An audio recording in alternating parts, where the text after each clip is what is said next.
लालची फॉक्स की कहानी में यह है कि एक बार की बात है। एक जंगल में एक चालाक फॉक्स रहा करती थी। गर्मियों के दिन थे और वह भूख से परेशान होकर जंगल में भटक रही थी। बहुत देर जंगल में भटकने के बाद फॉक्स को एक खरगोश मिला। लेकिन खरगोश मिलने के बाद फॉक्स ने खरगोश को खाने की बजाय उसे छोड़ DDH दिया, क्योंकि वह इतना छोटा था कि उसे खाने से फॉक्स का पेट कहां भरने वाला था। इसके बाद फॉक्स आगे बढ़ ही फिर से जंगल में भटकने लगी। कुछ देर जंगल में भटकने के बाद भूखी फॉक्स को एक हिरण डियर दिखा। हिरण को देखते ही फॉक्स के मुंह में पानी आ गया।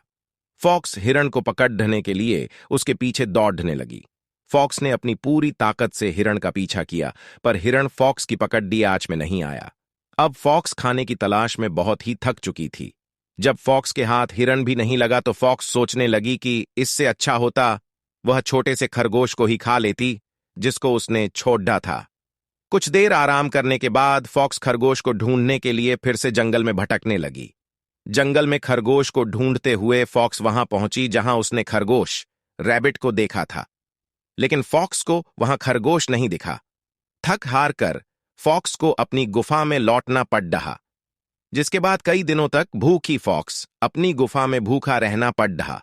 और बहुत दिन बीत जाने के बाद फॉक्स को खाना मिला। कहानी की सीख। उपरोक्त फॉक्स की कहानी से हमें यह शिक्षा मिलती है कि हमें लालच नहीं करना चाहिए। यदि लालच किए बिना संतोषी जीवन जीते हैं तो आप सुखी रहते हैं।